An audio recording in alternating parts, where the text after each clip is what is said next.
Muy bien. Entonces tenemos este portal de oficina virtual.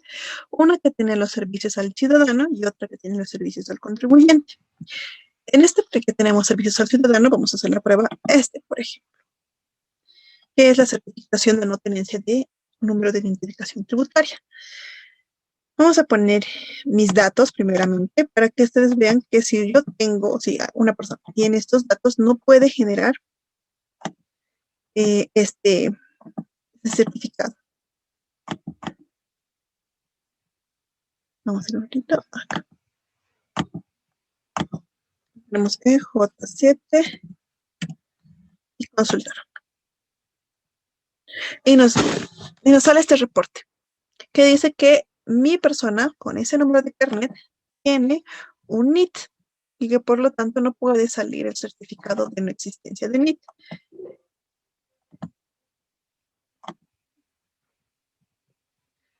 Menciono a solicitud de mi persona con documento de identidad la 6940-500 de La Paz, se realizó la búsqueda en los registros del padrón de contribuyentes del Servicio de Impuestos Nacionales y se estableció la existencia de un número de identificación tributaria asociado al documento de identidad, por lo cual no corresponde la emisión de certificado de no tenencia de NIT.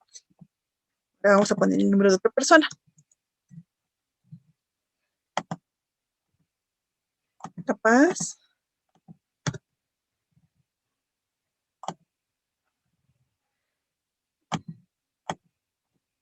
Y vamos a poner esta persona que no tiene NIT.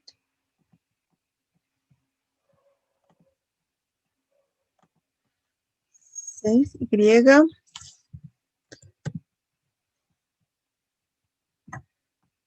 E7R2TN. Y en este caso sí le sale el certificado de no tenencia del NIT, ¿no?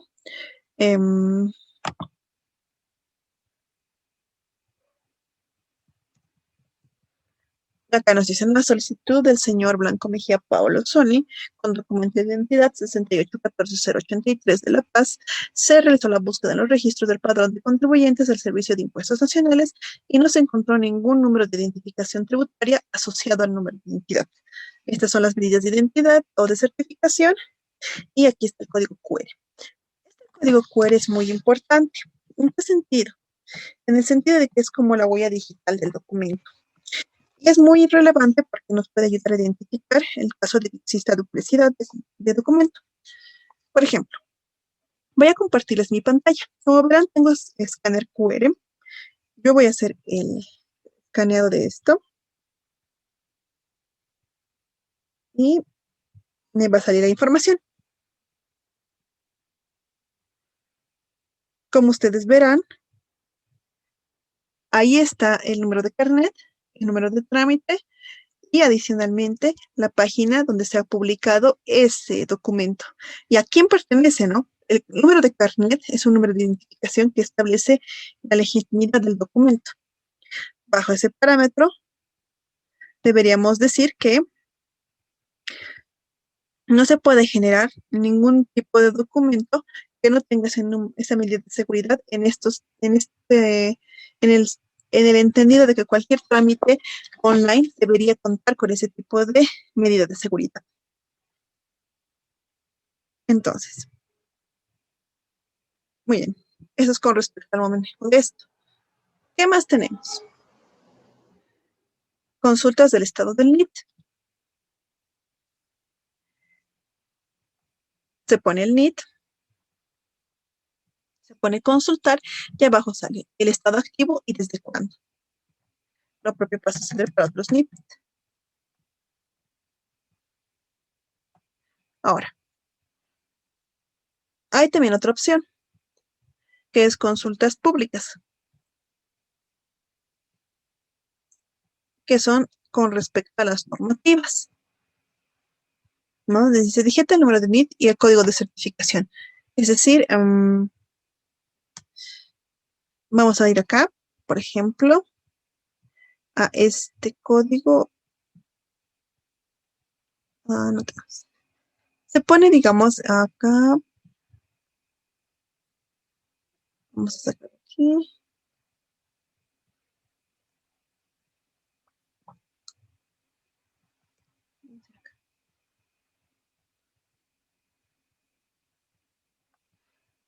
Vamos acá.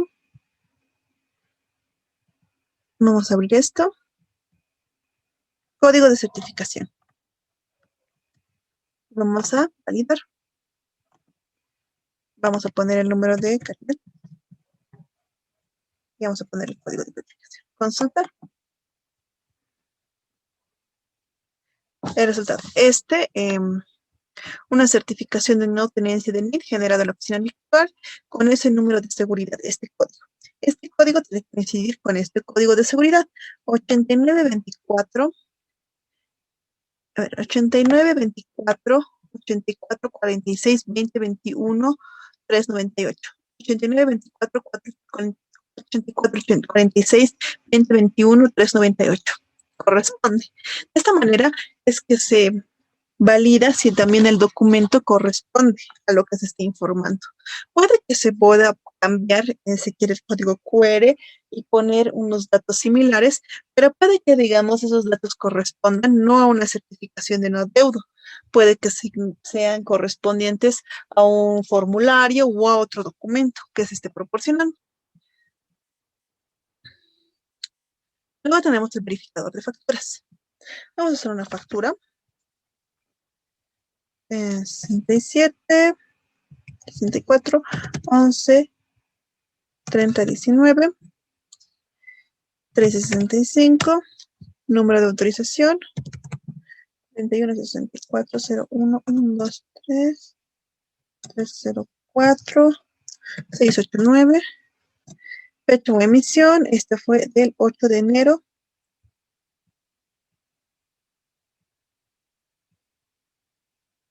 8 de enero de 2021, NIT del comprador, 25, 24, 25, 2010. El total era por 119. El código de control es F3, no, F5, 72, B0, B5, C0. Y todo esto con guiones. Vamos al CAPTCHA.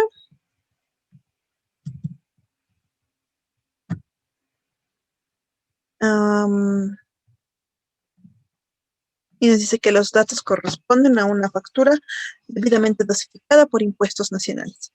Y validamos también que los datos de la factura que nos estén pasando no correspondan a una factura clonada.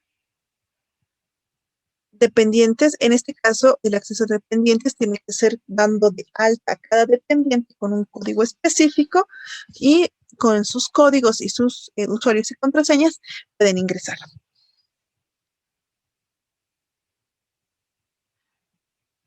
Esto es para solicitud de no imponibilidad en el caso de régimen especial, el régimen agropecuario unificado, que es un régimen especial, y el registro de beneficiarios RE-IVA. Ahora, vamos aquí a la parte de la oficina virtual. Esto del sistema de facturación virtual lo vamos a ver más adelante, ¿sí? En la parte de declaraciones juradas, lo vamos a ver una vez que hagamos la oficina virtual. El padrón biométrico digital, vamos a verlo primero. Esto es muy importante porque cada casa tiene bastante información respecto a los documentos de inicio de la actividad.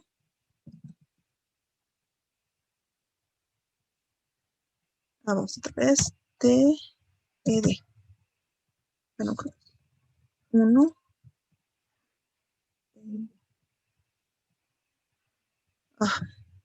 De 2, 3. Perfecto. Muy bien.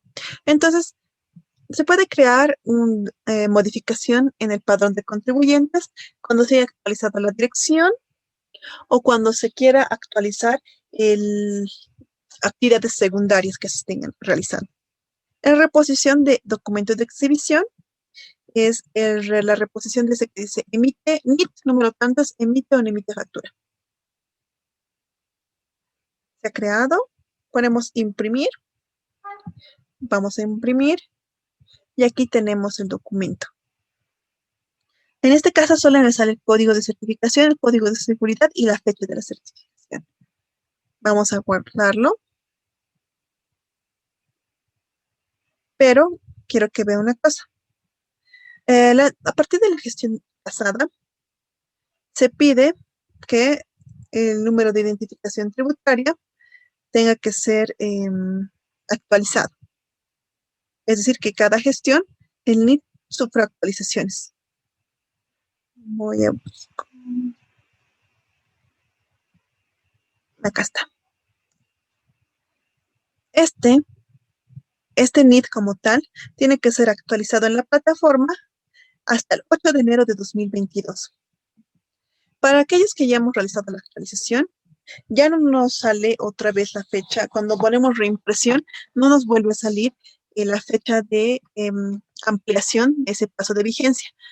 Al igual que lo que es el certificado de funda empresa, nosotros cada mes, cada año debemos actualizar lo que es ya nuestro NIT, cada gestión, ¿sí? Entonces, una vez que ustedes realicen la actualización, va a salir la fecha y luego, pues, de manera posterior, les va a salir los documentos, pero ya sin fecha de actualización, como en este caso, pero teniendo en cuenta de que sí existe ya la actualización pertinente.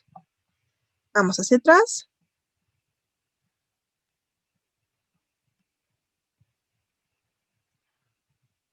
Vamos a reposición de certificado de inscripción, que es el documento inicial con el que nos hemos inscrito. Un momentito. Vamos a ver si va a haber algún problema.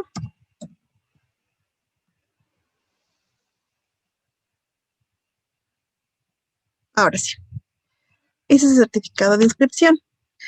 Indica mi régimen, a qué régimen correspondo, el tipo de empresa que soy, o el tipo de contribuyente, el número de identificación tributaria que se me ha otorgado, a quién corresponde, a cuál es el estado del mismo, la fecha de la inscripción, el mes de cierre, la dependencia, el municipio y mi domicilio fiscal, así como la gran actividad a la que pertenezco y la actividad principal, que en ese momento era las 692, actividades de contabilidad, tesorería de libros y auditoría, asesoramiento en tema o materia de impuestos, y la fecha de inicio principal, que es el 14 de julio de 2016, y la actividad secundaria, enseñanza superior, la 853,000. Además de las obligaciones tributarias que debo realizar, que es el formulario 200, el 400, el 500 y el 608. Lo descargo y vamos a poner atención a esto. Nos va a servir para algo. Vamos hacia abajo, cerramos y vamos atrás a la página inicial y vamos a la parte de certificación electrónica. Cuando hemos hecho la anterior semana la parte de lo que es el tema de inscripción a las FPs, nos pedían fotocopia de la certificación electrónica. Se saca de esta página. Se parece mucho a la parte o al tema de el certificado de inicio de actividades. Pero hay una diferencia entre una y otra, que en esta, por ejemplo, no existe el código de los impuestos a los que o a los que tengo que realizar cada mes o que estoy obligada a declarar. Simple y llanamente me hace una identificación de mi persona como eh, contribuyente y de los datos más importantes.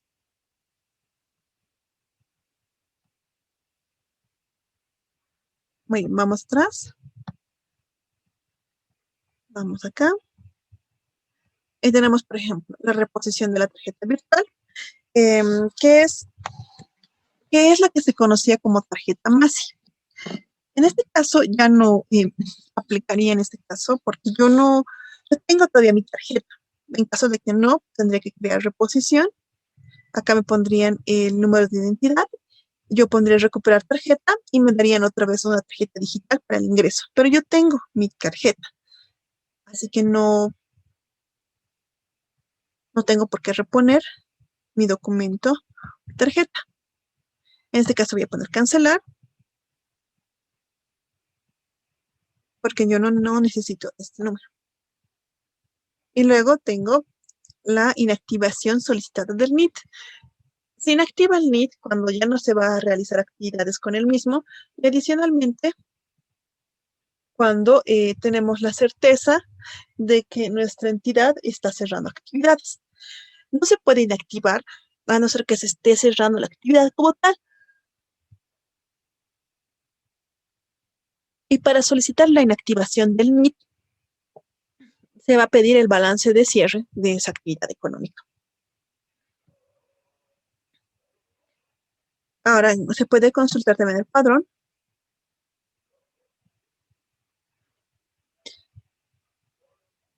Y este es mi consulta al padrón, ¿no? Se certifica que yo pertenezco al régimen general, que soy una empresa unipersonal, ese es mi número de NID, mi nombre, mi fecha, estas son las actividades, mi actividad principal. El código de la actividad antes era el 71802 y pasó a ser la 692.000. Luego, respecto a la actividad secundaria, lo propio pasó de ser la 73.102 a la 853.000. Estas son mis obligaciones tributarias. Y eso es todo. ¿Alguna consulta hasta acá? ¿Alguna duda tal vez?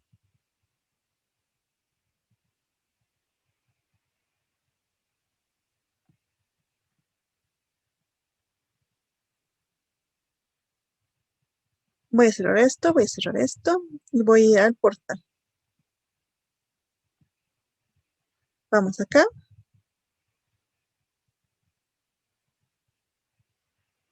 Primero vamos a entrar con mi NID y luego vamos a entrar con otro NID.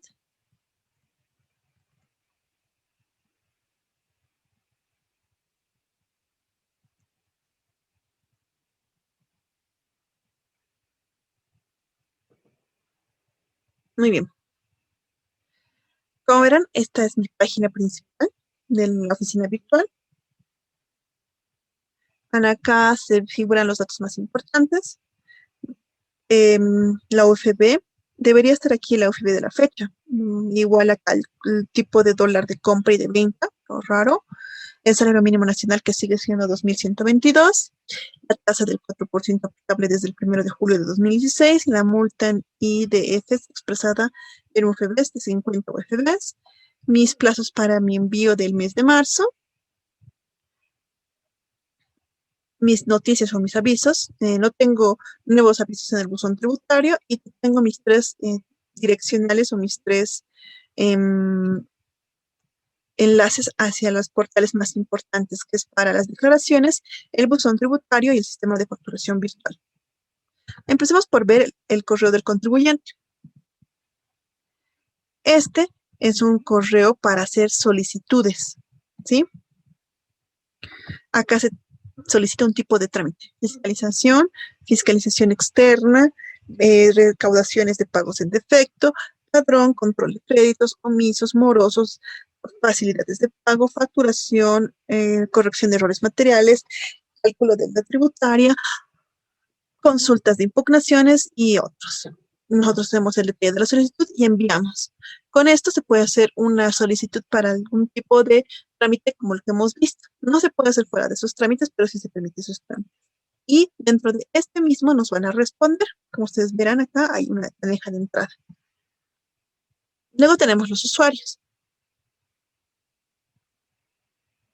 Los usuarios es para cuando la entidad es más grande, es decir, es una actividad que no solamente está restringida a una sola persona, sino a varias personas, o que por la magnitud requiere tal vez no solamente que vea el representante legal las actividades, sino también el contador, pero de manera independiente. La contraseña, donde se digitaría la contraseña anterior, se actualizaría, se confirmaría la contraseña.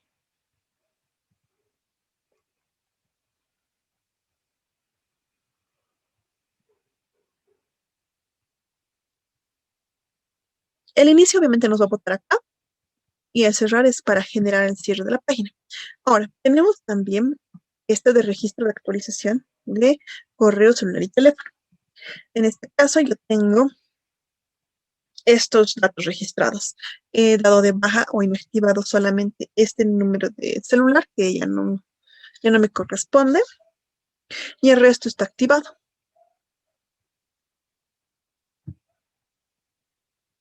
Ahora, vamos a volver a la página de inicio, cerramos y vamos acá. Estas son las opciones que tenemos dentro de la oficina virtual. Algunas involucran operaciones que se realizaban con el DaVinci, ¿sí? Primero tenemos el extracto tributario. El extracto se saca por año. Vamos a sacar uno antiguito, 2018. Vamos a seleccionar el mes. Se puede seleccionar de un mes hasta un mes diferente, por todo un año. Consultar, imprimir. En mi caso, si abren con Google Chrome, siempre van a poder generar un archivo PDF. ¿Sí? Cerramos. Y es sencillo de hacer, como habrán visto. No es nada complicado. Vamos acá. Estas son las deudas tributarias. Hay una omisión en la presentación y nos dice lo siguiente.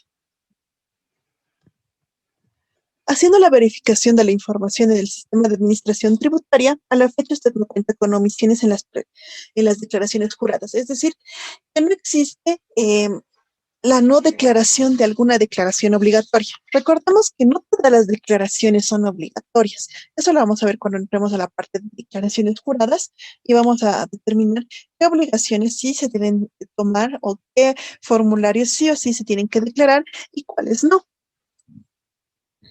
Vamos al siguiente.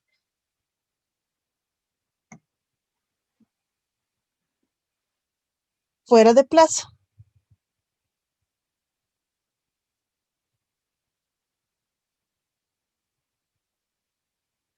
En el caso de fuera de plazo, nos dice, nos hace dar cuenta que qué rectificatorias o declaraciones han sido presentadas fuera de plazo. En este caso hay una declaración que está fuera de plazo y por la cual tendría que pagar una multa de UFBs de 50 UFBs. Esto lo vamos a pagar con formulario 1000. Esto lo vamos a hacer más adelante, ¿sí? Cuando hagamos el tema de declaraciones.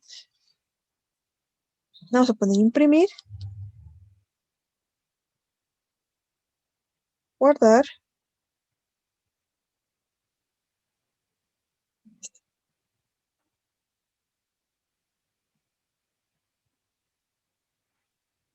Luego tenemos pagos en defecto.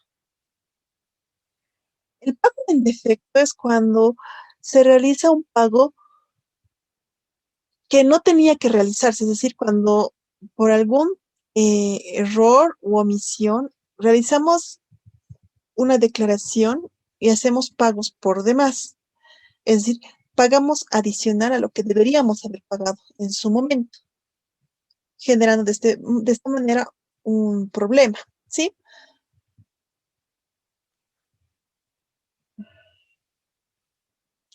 Luego tenemos Newton de facturación. Este era para el tema de los que manejaban un tipo de facturación electrónica. Antes esto se manejaba mediante el portal Newton, pero como verán ya no es válido.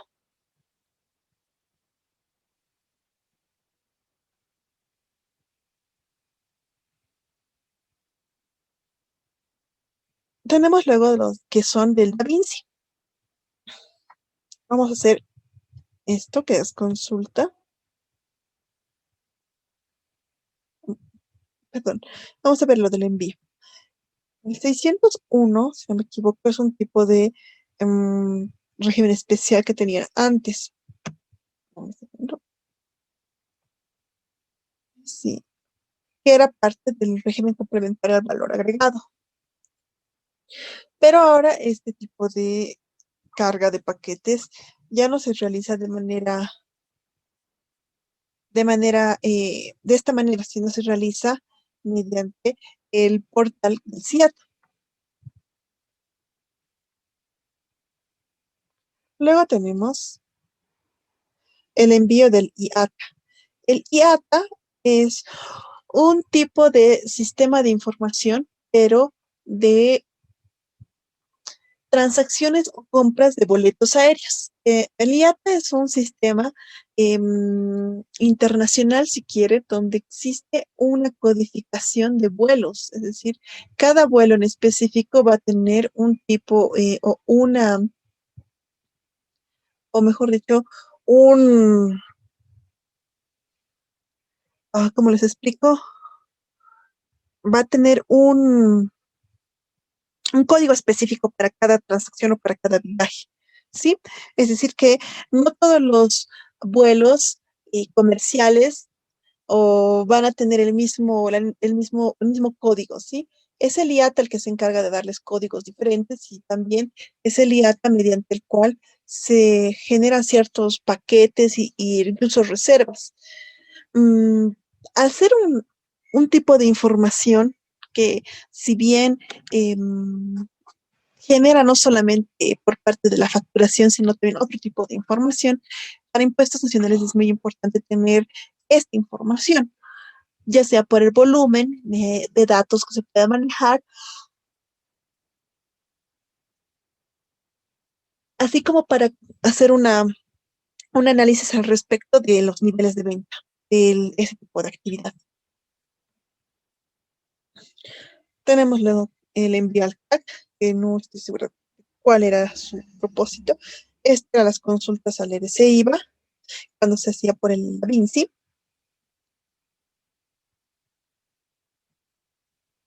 Vamos acá.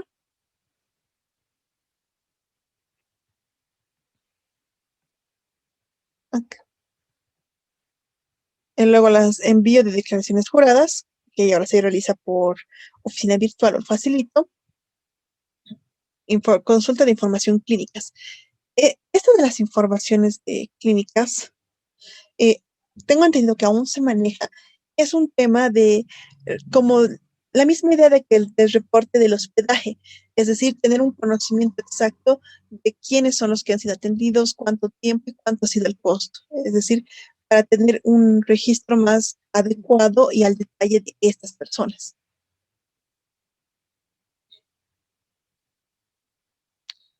Luego tenemos el envío de regalías mineras. Este envío mm, ya se puede hacer por la parte de las declaraciones juradas y es con respecto a la regalía minera. Recordemos que la parte del todo el manejo de los tributos del tema de minería no es igual que con el tema de otras actividades. Hacemos liquidaciones de mineral o de venta de mineral, es ahí que sacamos el parte del impuesto, pero también es ahí donde se genera la regalía minera. Solamente que la regalía minera es un impuesto, si quieren, de tipo anual, que está, que es un porcentaje fijo respecto al total de las ventas de este tipo de mineral, o mejor dicho, de este tipo de actividad. Luego tenemos el envío de información de bancarización, que aún se realiza mediante el módulo Da Vinci. Aún se realiza el llenado de los mismos y se envía mediante esta opción. Se realiza lo que es el cambio al formulario DEC y con eso se hace el envío de esta información.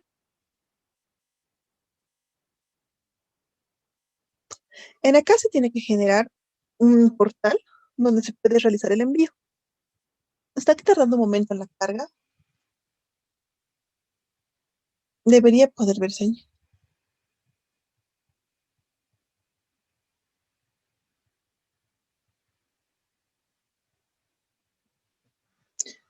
Vamos a volver a intentarlo.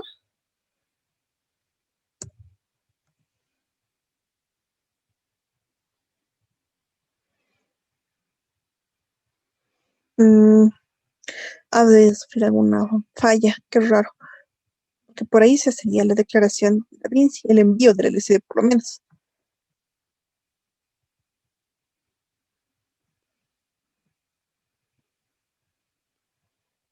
Luego tenemos la consulta de consultores, que era para el tema de pago o el envío que realizaban los consultores con respecto a sus pagos. Ahora toda esta información, claro, se maneja y se realiza mediante el facilito, el CIAD y el portal de declaraciones juradas.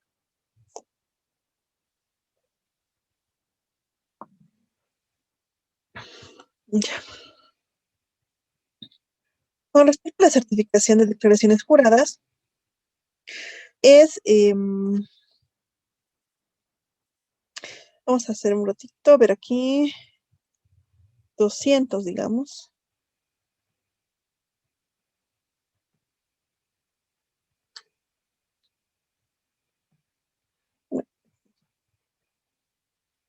Este, esa certificación es como la emisión otra vez de los formularios de declaración.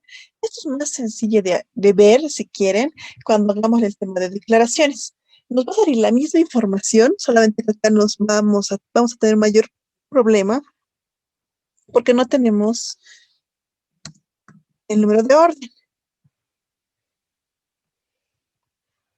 Sin número de orden no me va a generar el formulario, pero eso no es un impedimento en el caso de las consultas en declaraciones juradas por parte de esa opción dentro de declaraciones juradas. Ahora vamos a más abajo. Las consultas públicas, que son lo que hemos visto de verificar o validar números o códigos de certificación, a qué documento corresponden y si está bien o vigente ese documento. Es decir, que validamos la veracidad de los documentos que tenemos emitidos. Por ejemplo,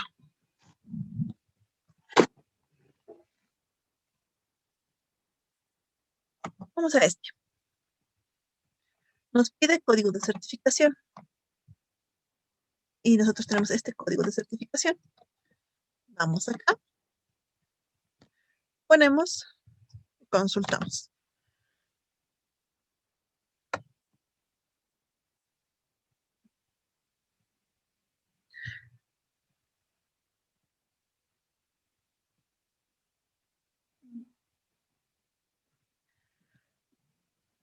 Debería validar esta información. Por alguna razón no lo está validando, pero debería validarlo como lo que es, como el documento de exhibición.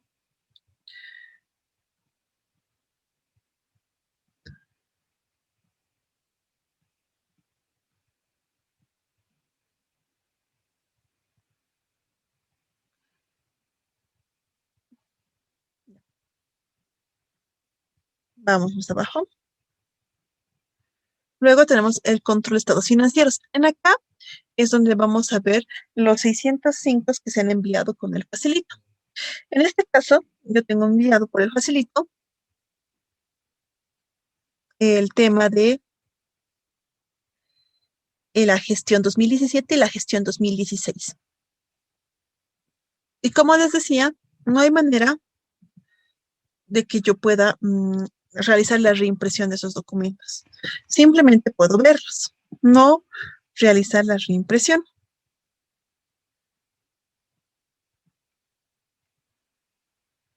No se puede hacer ni modificaciones ni nada,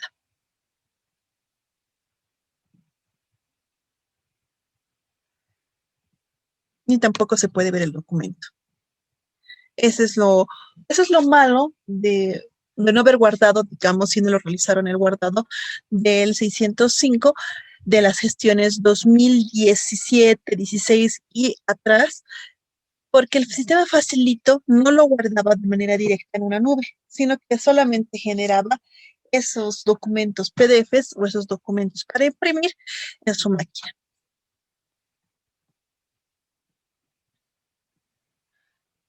Luego tenemos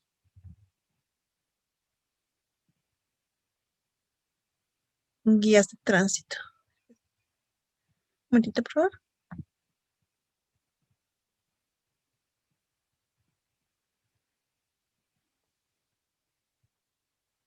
No sé si está vigente todavía esta opción. Como ustedes han visto, hay algunas opciones que ya no están vigentes. Sin embargo, siguen figurando dentro de las opciones.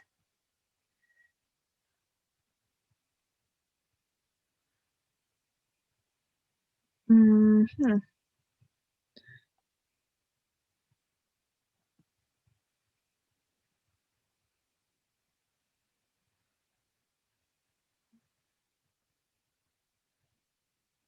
Mm, Formularios GTM. Yo no he realizado nunca este tipo de envíos. Como son guías de tránsito, estimo que son por el tema de recaudación de tránsito, algo muy específico, ¿no? Para los que realizan esa actividad, que serían el, la institución de Policía Nacional de Bolivia. Luego tenemos las solicitudes de exención.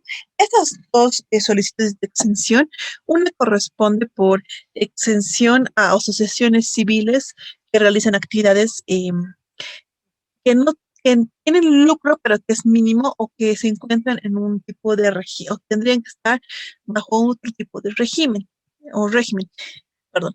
Entonces, se solicita una exención, mientras que los que son 520 son entidades que no tienen ningún tipo de actividad que genere o que genere algún tipo de mm, ningún tipo de actividad que genere lucro, es la palabra, sino que simplemente son actividades no lucrativas en beneficio de la sociedad. Ahora, los seguimientos de trámites es cuando ustedes ya tienen un trámite en ejecución y ahí se va a preguntar, si quieren, cómo está avanzando el trámite. En este caso, ahí solamente tenemos la cancelación del trámite. En este caso, no tenemos ningún tipo de trámite pendiente. Vamos otra vez a inicio.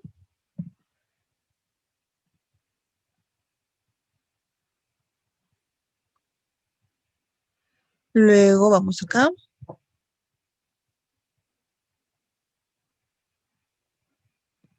Vamos hasta más abajo. Luego el envío de 110, que es por el tema para el llenado del formulario 610 o el 510, ya sea para el EDC IVA o para el formulario anual de los profesionales independientes.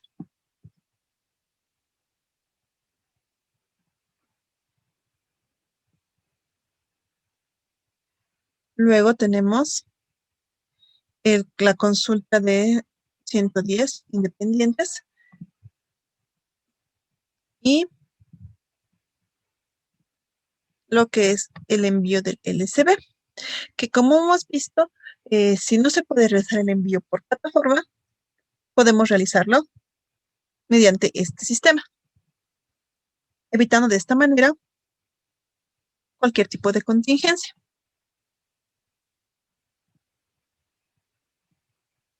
También podemos hacer consultas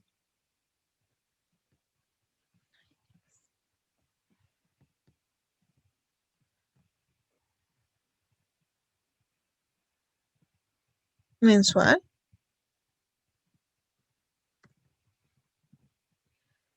¿tá? Aceptado, y nos dice el detalle. Número de registro, en este caso, envío de rectificatorios, 2 rectificatorios enviados y aceptados. Una recepción de tantos. Y aquí está el historial de los envíos.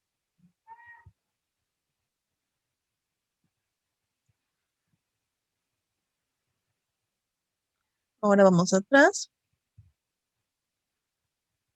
y vamos a ver esta parte.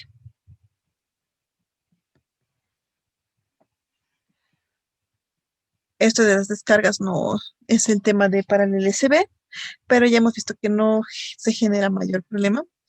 Acción de repetición, en el caso de que nosotros hayamos pasado por una fiscalización y deseemos o tengamos la certeza de que no está bien calculado esos importes y queramos repetir ese proceso de cálculo de determinación tributaria. Finalmente tenemos el llenado del formulario. Eh, 100, 400, 576, que se puede llenar igual por las declaraciones, y lo de ERS IVA dependientes, que es para enviar o generar los códigos de los dependientes. ¿Alguna consulta hasta aquí?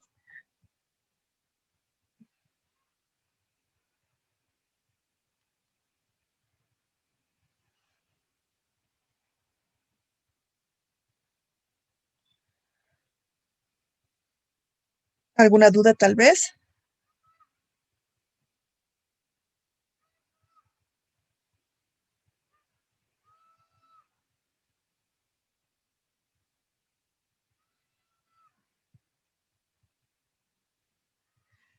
Entonces pasamos a la página de inicio y vamos a cerrar primero y vamos a ir de otro contribuyente. Este es un contribuyente Newton específico. Van a ver que tiene las mismas características y luego vamos a pasar al tema de declaraciones.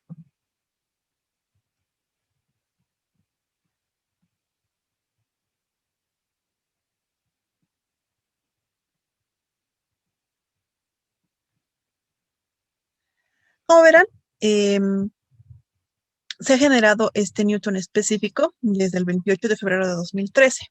El generar al Newton específico retiraba ciertas obligaciones de presentación y de formalidad. Sin embargo, esto no significa que no tenga la formalidad necesaria ese tipo de actividades, sino que simplemente no están obligados. Pueden presentarlos, pero no están obligados, ¿sí? Tenemos igual nuestras fechas límites. Usted no ha podido ver esto. Vamos a ver esto. Vamos a volver acá atrás.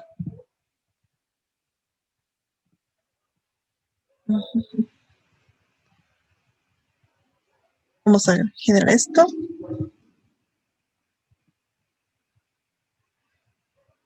Enviar correo de activación.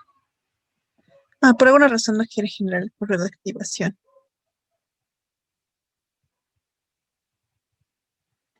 Vamos a ver, vamos a inactivar. Y tiene las mismas declaraciones, em, las mismas, los mismos trámites si quieren, ¿sí? Lo único que se adiciona tal vez es el detalle de facilidades de pago, pero es porque este contribuyente ya ha generado alguna vez una facilidad de pago, mientras que yo como contribuyente no había generado facilidades de pago. Entonces, esta opción de facilidades de pago no se añade, no se ve hasta que hayamos realizado por primera vez una solicitud de facilidad de pago. Ahora, vamos a hacer lo siguiente. Vamos a hacer una rectificación de este usuario.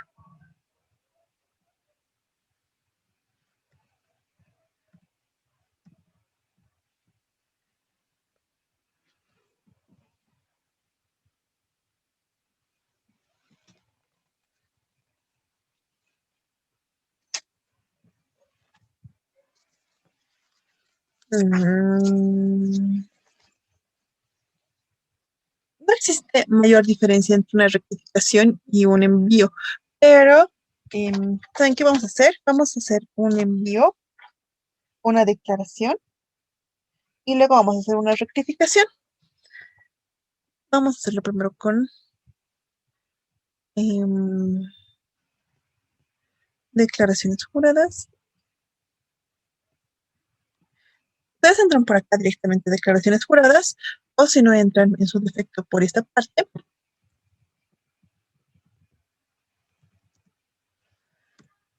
y les va a salir acá, declaro. Si ustedes ingresan acá, van a llegar al mismo puente y ambos son de declaro.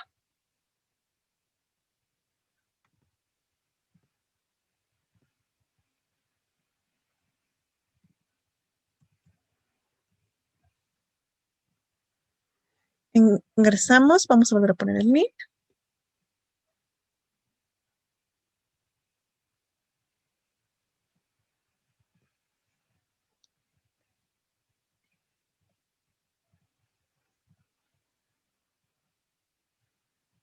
No sale, perdonen.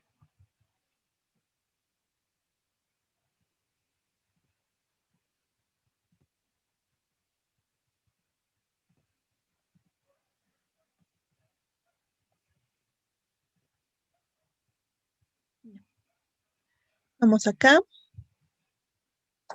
y vamos a sacar de mis facturas.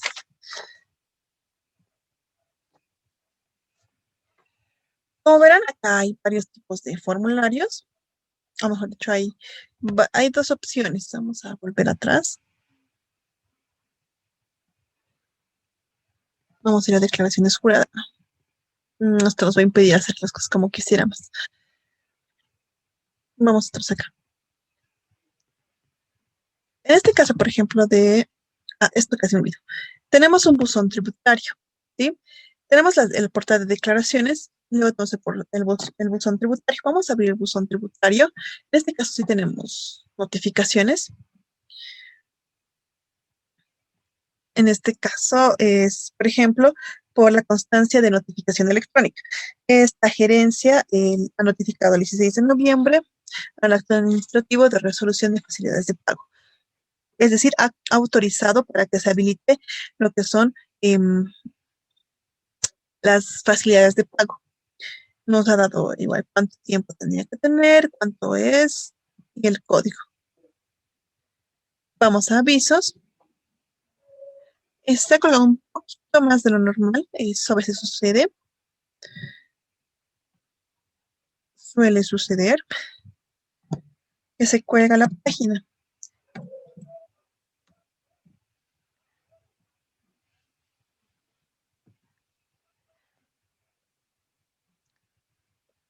Eso es cuanto a notificaciones, pero también tenemos avisos. Decía allí que teníamos 59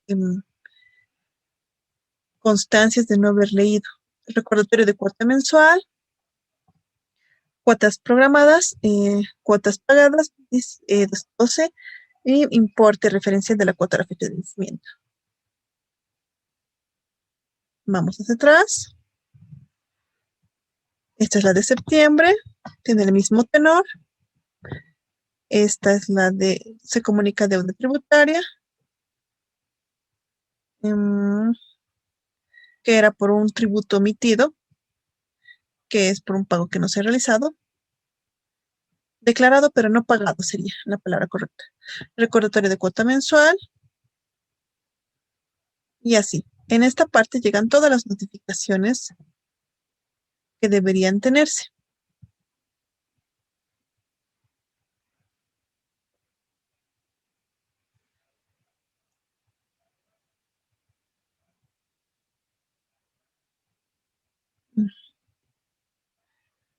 Bien, eso es con respecto al buzón. Luego tenemos el sistema y las declaraciones. Vamos a ver qué hay dentro, qué se puede hacer dentro de cada una.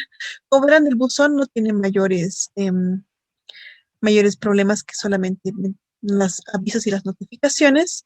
Las notificaciones, claro, en una parte o en una capita independiente y los avisos en otro, sin que esto genere mayor problema.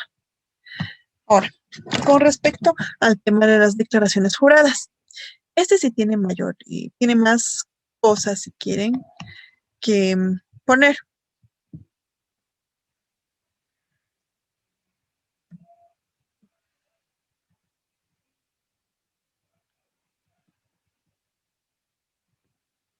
Muy bien. Otras vamos a poner el NIT. Vamos a poner el código CAPTCHA.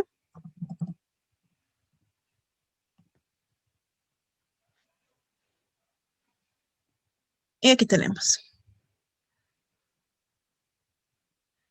Tenemos correspondiente, el correspondiente, digamos, llenado. El primero es para las declaraciones juradas que se van a realizar. El formulario y la rectificatoria. En la parte de formularios nos dan opciones, que son las opciones que se encontraban dentro de nuestra certificación electrónica, dentro de nuestro documento de certificado de inscripción, que nos decía cuáles son los impuestos con los que debemos cumplir. Y estos son los 4 que yo debería cumplir: el 200, el 400, el 500 y el 608. El 200 y el 400, así como el 608, son formularios de tipo mensual, son declaraciones mensuales. Pero existe una diferencia entre el 200, el 400 y el 608. Y la diferencia radica en que el 608, si bien es una obligación para todos los contribuyentes, hay una aclaración: es para todos los contribuyentes que sean activos, es decir, para todos aquellos contribuyentes que tengan por lo menos un empleado o un dependiente. En mi caso, por ejemplo, para mi NIT y para los NIT que manejo, ninguno de ellos tiene un dependiente. En el caso de uno, el dependiente que tenía era el mismo y está jubilado. En el caso de los otros, del otro él es el único dependiente, pero ese que es dependiente, hay otra condicionante más, que adicionalmente ese dependiente em, tenga que superar los 4 salarios mínimos, es decir, que supere el importe de 4 salarios mínimos para lo que es el envío, ¿sí? Es decir, si tiene que pagar, o mejor dicho, si su sueldo solo alcanza a los 4.000 bolivianos, es decir, no alcanza a los 4 salarios mínimos, no tiene la obligación de pagar o de ser retenido y pagar el 608, que es el IVA para los dependientes. Recordemos que el impuesto al valor agregado es universal, es decir, es para todas las personas naturales o jurídicas que desarrollen actividades económicas en el país. Si desarrollan actividades económicas en el país, eso también incluye a los dependientes, ¿sí?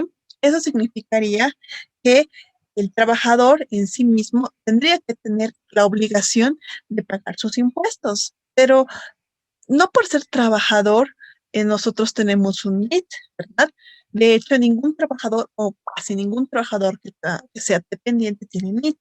Básicamente todos no tienen NIT, y el que paga el tema del tributario es el, el empleador, es decir, la persona que lo emplea. Entonces, para pagar esto, para hacer para generar esa obligación como dependiente, tendríamos que generar una ganancia superior a los 4 salarios mínimos, y de ahí recién determinar el pago para el IVA de los dependientes. Entonces, hay dos condicionantes. Una, que por lo menos uno de los empleados supere los 4 salarios mínimos. Dos, una vez que ese empleado haya superado los 4 salarios mínimos, de manera obligatoria se tiene que presentar, o mejor dicho, de manera obligatoria se tenía que presentar entre julio de 2019 y julio de 2020 el 608. Posterior a eso, es decir, a partir de julio-agosto de 2020, ya no existía esa obligatoriedad. Es decir, esta, estas personas o este impuesto solo tiene que ser declarado, o sea, tiene la obligación de declararse en el caso de que exista, ¿cómo les puedo decir? En el caso de que exista mm,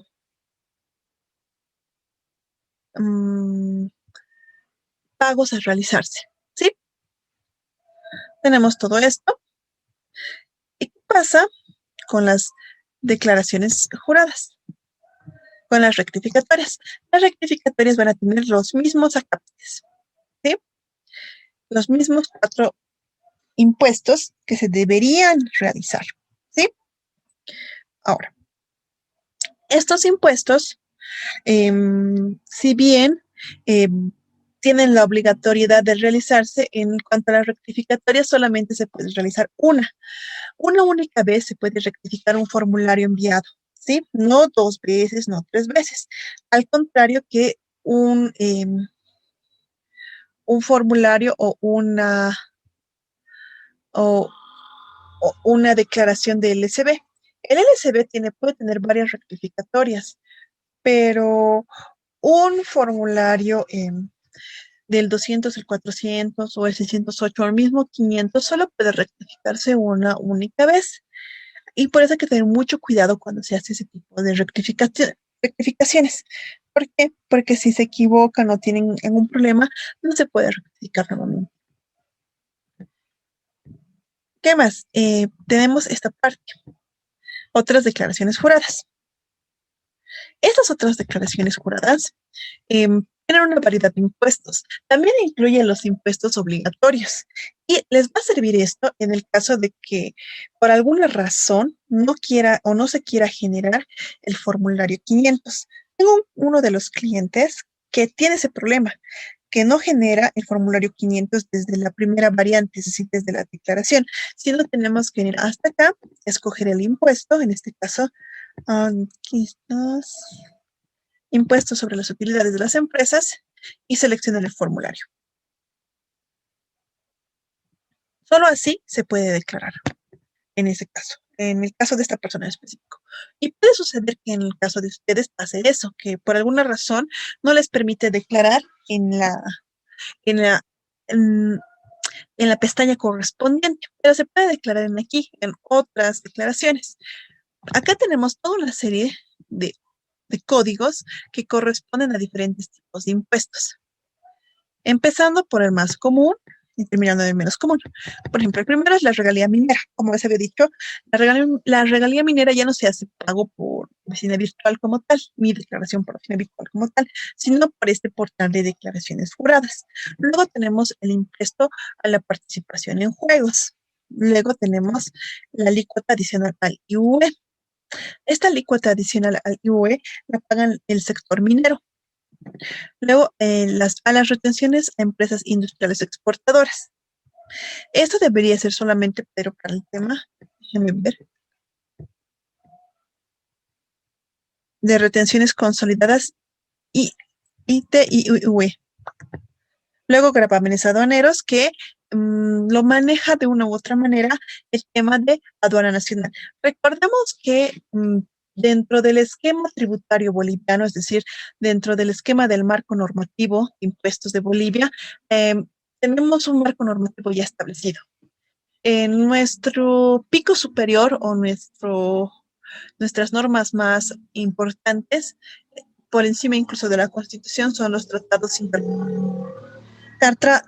internacionales debidamente homologados. Luego viene la Constitución Política del Estado, las leyes, los decretos supremos, las resoluciones biministeriales, resoluciones ministeriales, resoluciones normativas de directorio y notificaciones, ¿sí? En ese orden. Bajo ese aspecto, también hay 4 niveles para lo que es el tema de generar normativa tributaria. Uno es el tema de la normativa tributaria a nivel nacional, que lo maneja el Servicio de Impuestos Nacionales, el SIN, y Aduana Nacional. Luego tenemos el tema de tributos gubernamentales o departamentales, es decir, que son generados por la gobernación. La gobernación tiene tuición para generar un marco tributario específico para su departamento, lo mismo que el tema de los municipios. Cada municipio tiene la autorización o la tuición de poder generar tributos específicos para ese tipo para algún tipo de actividad, ¿sí? También está finalmente los regímenes especiales de sector regional. Si ustedes han prestado atención a la última elección, es decir, a la que pasó en febrero, ustedes habrán percatado de que em, dentro de las propagandas se hablaba sobre que eh, el único departamento, el único sector y que iba a recibir una papeleta adicional era la región de Gran Chaco en Tarija. Lo que pasa es que bajo la administración o el tema tipo de administración tributaria, existe un nivel más o un grupo más de entidades que pueden generar normativa tributaria, ¿sí? Y también que son un tipo de región que puede generar su propia normativa, que es el tema regional, ¿sí? Hay municipal, gobern nacional, gobernación o departamental, municipal y regional. La regional, en este caso, solo cuenta con un participante y es en la región del Gran Chaco, que es en Tarija, que tiene ciertas tuiciones, tiene ciertos derechos, pero que no fueron reglamentados ni fueron más profundizados por el tema de que cuando se les dio esa notoriedad o esa connotación política administrativa, ellos insinuaron que ellos iban a ser el 10º departamento.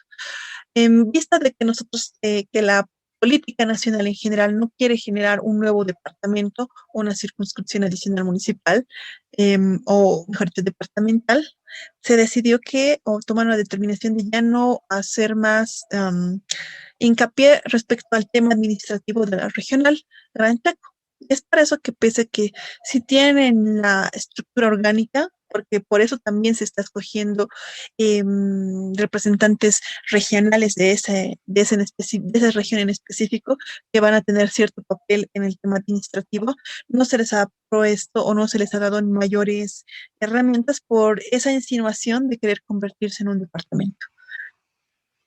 Luego tenemos los conceptos varios que engloban varios tipos de otros pagos.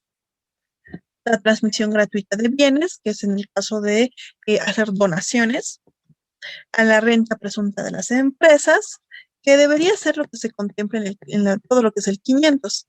Sí, eso pensé. Que es ahora el formulario 14 o el código 14, que es el sobre las utilidades de las empresas, es el IUE. Antes se le denominaba a la renta presunta de las empresas. Luego el régimen tributario simplificado, que es para todos aquellos vivanderos o oficios libres que por la naturaleza artesanal de su trabajo o su actividad no requieren o no necesitan generar facturas o documentos fiscales. Luego tenemos el sistema tributario integrado, que este en particular es para los transportistas o para los sindicalistas, si quieren, el transporte público sindicalizado. Ellos generan ese tipo de sistema de tributario integrado, es decir, que no generan o no están dentro del régimen general y que no tienen obligación de emitir factura y adicionalmente tienen un pago diferente de sus impuestos. Luego está el complementario de la minería, a los consumos específicos o el IC, es específicamente para, valga la redundancia, tema de importación y venta de cigarrillos, licores y otros, creo que son los dos bienes principales que por no considerarse necesarios para la vida humana se han convertido y por su connotación negativa incluso en un tipo de elemento que se quiere disuadir de su importación y es por eso que se le ha agregado esa tasa específica y por eso es el impuesto a los consumos específicos, el ICE. Luego tenemos a los hidrocarburos y sus derivados, el impuesto al valor agregado, el famoso IVA, el régimen complementario al valor agregado, es decir, el IVA, que es tanto para el 608 para los dependientes como el 604 para los independientes. Cuando hemos visto el tema de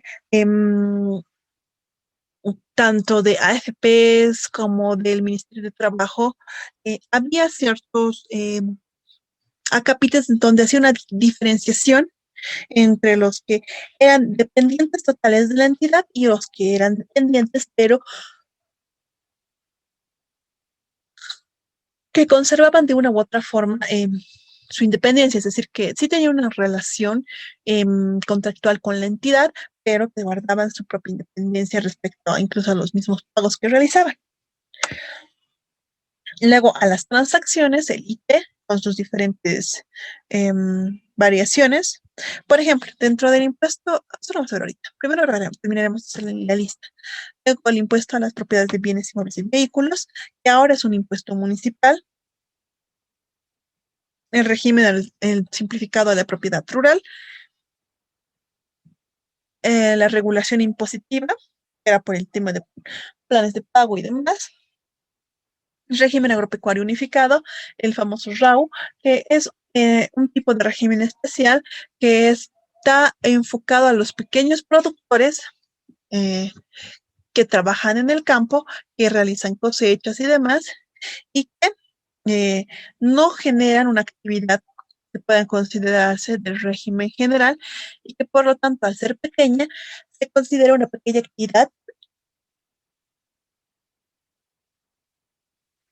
que corresponde a un régimen especial,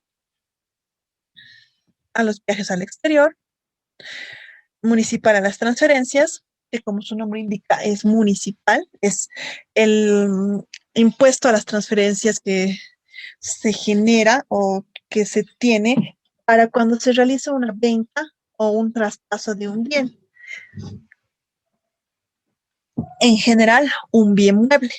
Recordemos que los bienes inmuebles, mejor dicho, como las casas, tienen que pasar por un traspaso en segunda instancia y un pago, pero ya no al impuestos nacionales, sino a su municipio.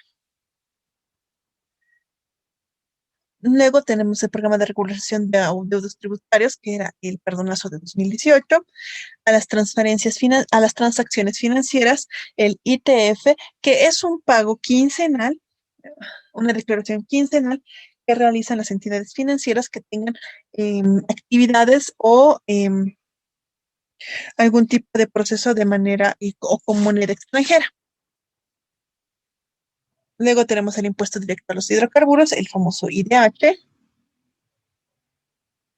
Luego las facilidades de pago, el impuesto al juego, a la venta de moneda extranjera, el sistema integrado especial de transición para empresas, impuesto a las grandes fortunas. Que justamente la anterior semana, la anterior semana, hasta el lunes, si no me equivoco, tenían para enviar esto las personas que tenían un capital o, mejor dicho, un patrimonio superior a los 2 millones de dólares, si no me equivoco. No estoy muy segura del importe como tal, pero que tenía referencia a eso. Ahora, por ejemplo, en el caso del impuesto de las empresas y el IT, contemplan también retenciones. ¿Qué tipo de retenciones? Bueno, dentro de lo que es el impuesto a las utilidades, el IUE, tenemos primero el 500, que es el formulario que que la mayoría de nosotros realizamos al finalizar un periodo fiscal, que es con el que se realiza el pago por las utilidades generadas en el periodo. El 501 que es para transportistas, el 510 que es para el pago anual también, pero para profesionales independientes o de oficio y que ejercen su profesión dentro del territorio nacional. El 515, que es la alícuota adicional al IUE, que como les había explicado, está o es vinculado al tema de la exportación minera, es decir, que los que hacen actividad minera manejan este 515. Luego está el 520, que es para contribuyentes sin registros contables, es decir, aquellos que no tienen obligación de tener siquiera ningún tipo de registro, pero que aún así tienen una actividad económica entre comillas, en el país, porque el 520 generalmente lo van a llevar entidades que no son gubernamentales, es decir, que realizan una actividad que tiene tal vez una connotación económica, pero que no es una actividad económica como tal. Luego tenemos el 530, que es IUE beneficiarios al exterior. El 530 está relacionado con el 3500, que es la boleta de pago para beneficiarios al exterior. En la 530 se hace el detalle, mejor dicho, en la 3500 se hace el detalle de los pagos realizados por cada transferencia al exterior, mientras que 530 recopila todos esos pagos en una sola declaración, sin que esto signifique que se tiene que hacer un doble pago. No, una vez pagado el 3500, el 530 ya no se paga, porque el 3500, que es la boleta, es el que se está pagando. De ese 530 hay dos versiones, la versión 2 y la versión 3. La versión 3 es la que se hace la declaración hasta ahora. Ahora, tenemos también el 541. El 541 en sus dos versiones y es o corresponde a actividades parcialmente realizadas en el país. Es igual IVE beneficios al exterior, pero al contrario del beneficio al exterior, que es por una actividad realizada fuera del país y que se paga fuera del país, el beneficiario es actividad de IVE beneficiarios al exterior por actividades parcialmente realizadas en el país. Está más cercana, si quieres, o si quieren, al tema de consultorías o algún tipo de outsourcing, o trabajo de outsourcing que se pueda realizar por fuera del país. Es decir, el resultado, la actividad o el informe va a tener un efecto directo en nuestra actividad, pero eh, para realizar el mismo no estuvo al 100% en el país, sino que solamente una temporada. Entonces, esa actividad que se realizó inicialmente, tal vez acá, se concluyó en el exterior y el pago está saliendo al exterior, pero por una actividad que se realizó parcialmente en este país. El 550 es para actividades igual parcialmente realizadas en el país. La diferencia con el 541 es que en el caso del 500, el 530 es totalmente fuera del país. El 541 es parcialmente, es decir, una partecita se ha realizado aquí, mayoritariamente en el exterior se concluyó, mientras que en acá es al revés. La mayor parte se concluyó acá en el país y la otra, y la finalización que queda poquito o que es menos, se realizó, se concluyó en el exterior. Luego tenemos la 560, que es declaración anual de exención. Esto es para las entidades que están declarando su exención tributaria anual, porque no corresponde o no son ningún tipo de actividad comercial. Luego la 570, que es IUR retenciones. Recordemos que el IUR retenciones tiene ciertas características que diferencian los pagos por servicios y los pagos por compras, variando también de esa manera el porcentaje o la cuota de eh, pago para este tipo de IUE o este tipo de retenciones. Luego tenemos IUE 571, que es por liquidación simplificada. Luego la 583, que es impuesto sobre las utilidades de las empresas para las gestiones 2008 y anteriores, que es cuando se está empezando a hacer la regularización final de todos los impuestos que existían en Bolivia. Recordemos que hasta antes de la reforma tributaria, en el año 1997, con la ley 843, se tenía un centenar de impuestos vigentes y válidos en el sistema tributario boliviano. Es decir, que había un número tal de impuestos que muchos impuestos en realidad solo se utilizaron por una temporada o para subsanar algún tipo de hoyo presupuestario dentro de las arcas del país, pero que sin embargo seguían vigentes o no se habían dado de baja apropiadamente. Con la ley 843 lo que se trató es generar una estabilidad dentro del territorio nacional con respecto a la parte tributaria. De esta manera, generando que no exista ningún tipo de inconveniente al respecto. ¿Ya?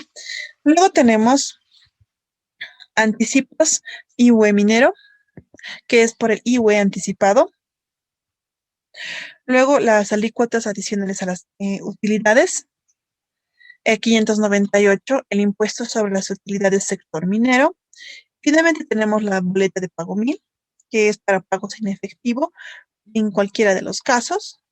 Luego tenemos el 3050, que es IUE, beneficiarios al exterior, como de 3050, no 500, que está directamente relacionado con el 530 y que, igual que el 500, el 3051, son las boletas de pago de ese IUE calculado. Es decir, en el 530 y en el 551 y el 541 va a ser una consolidación de todos los pagos por las remesas ya enviadas. No se va a volver a pagar sobre esas remesas, pero sí se tiene que consolidar en las mismas todas las boletas de pagos que están reflejadas en el 3050 y en el 3051. ¿Hasta acá tienen alguna consulta o alguna pregunta? ¿Alguna duda tal vez?